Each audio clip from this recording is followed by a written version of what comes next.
Hello everyone, welcome back to my channel. চলে এসেছি physical সায়েন্সের ক্লাস 9-এর সাজেশন ভিডিও নিয়ে। অ্যাসিড ক্ষার লবণ আজকের চ্যাপ্টারের নাম। অ্যাসিড ক্ষার লবণ থেকে এর আগেও একটা ভিডিও আমি অলরেডি আপলোড করেছি, ওটা ছিল আমার প্রথম সাজেশন ভিডিও। এটা হচ্ছে অ্যাসিড ক্ষার লবণের ওপর দ্বিতীয় সাজেশন ভিডিও। তো এটা তোমাদের অনেকটাই হেল্প করবে তোমাদের কমন পাওয়ার জন্য। আর অ্যাসিড ক্ষার লবণ থেকে কিছু বেসিক কোয়েশ্চেন তো আসেই, কিন্তু সঙ্গে প্রচুর কিন্তু রিয়াকশানও আসে। তো রিয়াকশানগুলো খুব ভালো করে প্র্যাকটিস করবে। আর যদি কারোর রিয়াকশান নিয়ে কোনো প্রবলেম থাকে সেটাও কমেন্ট করে জানাতে পারো, তাহলে কিছু রিয়াকশানের ওপর আমি ভিডিও নিয়ে আসবো। তোমাদের এই সাজেশন ভিডিওর যে কোয়েশ্চেনগুলো আছে সেগুলো নিয়েও একটু আলোচনা করে দেবো, তোমাদেরকে বুঝিয়ে দেবো যে কোনটার কীভাবে তোমরা অ্যান্সার করবে আর কীভাবে তোমরা রিয়াকশানগুলো খুব ইজিলি করতে পারবে। তো তার জন্য তোমাদের অবশ্যই কিন্তু কমেন্ট করতে হবে। আর তোমাদের কার কবে কোন স্কুলে পরীক্ষা শুরু হচ্ছে অবশ্যই কিন্তু কমেন্ট করে জানিও।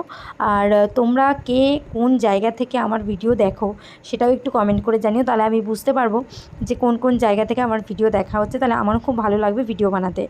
আর তোমরা অবশ্যই জানাতে পারো যে তোমাদের স্কুলে কোন চ্যাপ্টারের এক্সাম হচ্ছে এবং সেই চ্যাপ্টারের সাজেশন তোমরা চাইছো কিনা, বা কোনো ভিডিও আমার বাদ গেল কিনা সেটাও কিন্তু তোমরা কমেন্ট করে জানাতে পারো। আর একটা কথা অবশ্যই বারবার রিকোয়েস্ট করবো, এটা আমি রিকোয়েস্টই বলতে পারো, যে তোমরা কোন জায়গা থেকে ভিডিওটা দেখছো আর কতটা কমন পাচ্ছ সেটা কিন্তু অবশ্যই একটু কমেন্ট করে জানিও, তাহলে আমার খুব ভালো লাগবে আর আমার ভিডিও করার ইচ্ছাটা আরও বেড়ে যাবে। তো আজকের ভিডিওটা এখানেই শেষ করছি।